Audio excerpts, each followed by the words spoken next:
E aí pessoal, beleza? Neste vídeo mostraremos como criar um primeiro projeto na linguagem C dentro do CodeBlocks. No vídeo anterior nós mostramos como baixar e instalar o CodeBlocks já com o compilador e agora vamos mostrar como criar o primeiro projeto. Então abrindo o CodeBlocks aqui você vai ter alguns botões aqui como New File, Save, Open e tudo mais. Então tanto clicando aqui em New e depois Project, como também vindo no menu File, New e aí em Project você consegue criar o seu primeiro projeto com CodeBlocks. Então a opção que a gente vai selecionar é a Console Application nessa tela. Vamos para frente. Aqui selecionamos entre C e C++. No início vamos trabalhar apenas com a linguagem C. Aqui você dá um nome para o seu projeto. Esse nome ele vai ser o nome também de uma pasta que vai ser criada dentro desta pasta que você indicar aqui embaixo. Então aqui, por exemplo, está dentro aqui do meu usuário, documentos, e dentro dessa pasta aqui, então, vai ser criada uma outra pasta chamada projeto teste, que vai conter os arquivos do meu projeto. O CodeBlocks, ele sempre cria um arquivo que tem o nome do projeto, nesse caso, projeto teste.cbp, que é o arquivo com as configurações do projeto, ok? Mas não é o arquivo do código-fonte. Esse arquivo do código-fonte eu vou mostrar agora em seguida. Então aqui tem o resumo, veja que dentro da pasta documentos, ele vai criar a pasta que a gente colocou aqui como nome do projeto, que é a projeto teste, e dentro da pasta projeto teste vai ter o nome do projeto, que é o arquivo com o nome do projeto.cbp. Avançando, nós vamos então escolher o compilador. Como a gente viu, nós vamos focar apenas no compilador padrão, então não precisa mexer nessa janela, deixar tudo como está. Aqui você está definindo aqui que vai ter uma pasta debug dentro lá do projeto, onde vai ter a saída, né, das opções de debug. Quando você for debugar algum código, debugar basicamente é avançar passo a passo dentro das linhas de comando do seu programa, e vai ter a opção Release. Release seria já a opção final, seria o programa final que vai ser criado para você efetivamente usar depois. Então debug fica mais para testes e o Release é a versão final do teu projeto. Então também vai ter uma pasta aí, bin release, onde vai ter aí a saída do teu projeto, onde vai ter lá, por exemplo, o arquivo executável. Clicando em Finish, você vê que abre aqui a árvore dos arquivos, dos objetos do teu projeto. Então, projeto teste, source são as fontes, os códigos fontes, e main.c é o arquivo que ele gera com o primeiro código fonte.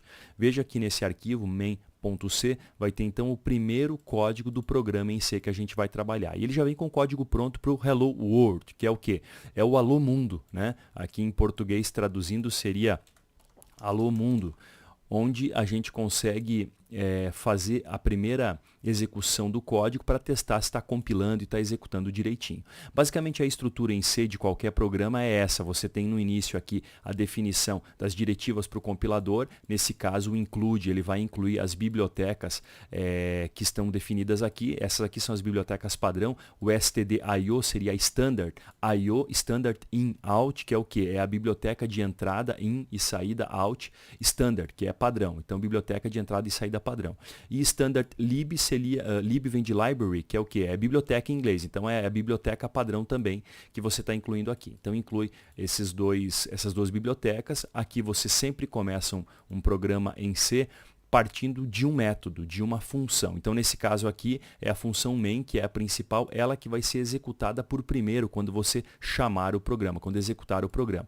Além da função main, pode ter outras funções aqui no arquivo ou em outros arquivos, mas essa é a primeira que será executada. E dentro de um projeto, você tem sempre que definir qual é o arquivo padrão que vai ter a primeira função main que vai ser chamada inicialmente. Isso já vem configurado por padrão, você não precisa se preocupar. Então, nesse caso, do jeito que está aqui, tu criou o projeto novo, então é só executar.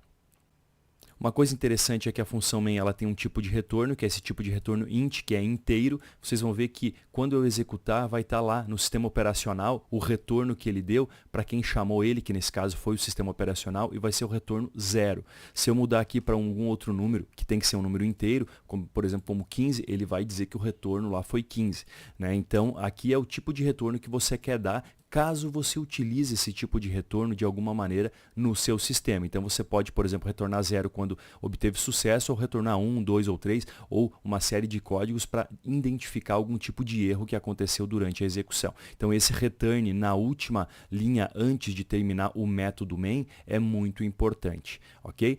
Para concluir, a linha que falta é o printf, que é a função básica de saída. Então, é a função padrão para escrever alguma coisa na tela. Nesse caso, ela vai escrever alô mundo, ponto de exclamação na tela, e esse /N é um caractere especial de impressão que vai trazer uma nova linha, ou seja, vai fazer com que apareça uma nova linha, vai dar um enter ao final da impressão desse caractere ponto de exclamação, e vocês vão ver então que o resto que for ser impresso vai ser impresso na linha de baixo, ali na saída do terminal que vamos mostrar agora. Então aqui para executar você tem 3 botões aqui, você tem primeiro o botão Build, que vai compilar e gerar o arquivo executável.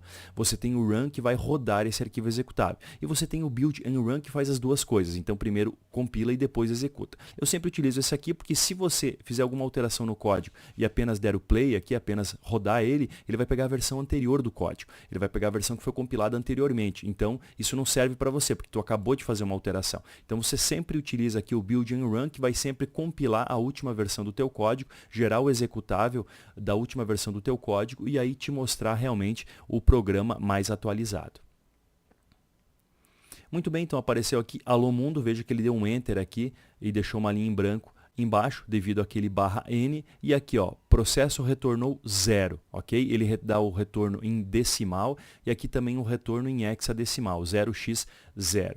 Se eu fosse fazer um retorno de algum outro código, por exemplo, aqui vamos apertar, está dizendo aqui, né? Press any key to continue. Então, pressione alguma tecla para continuar, ok? Então, se eu colocar, por exemplo, 220 aqui, ó, que é um número inteiro também, eu posso retornar 220 sem problema. Quando eu executar, o que vai acontecer? Ele vai dizer que o código de retorno foi 220, 0xDC. 0xDC é a conversão do número 220 em hexadecimal. Então, 0xDC, o DC em hexadecimal significa 220 em decimal, ok? Vai ter outro vídeo aí no canal mostrando como fazer conversões de binário para decimal, de decimal para binário, binário para hexadecimal, hexadecimal para binário, hexadecimal para decimal, decimal para hexadecimal, enfim, todos os tipos de conversão vão estar disponíveis aí num vídeo que eu vou colocar no canal em breve, ok? É só procurar aí que já deve estar disponível.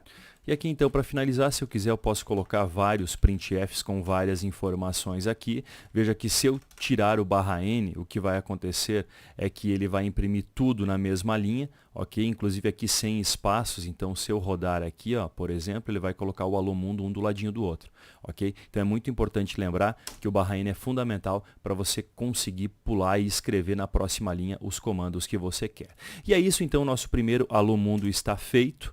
A gente conseguiu imprimir algo na tela, confirmou que está funcionando o compilador, que está gerando o programa com tranquilidade, está tudo certo e está executando também diretamente pelo IDE.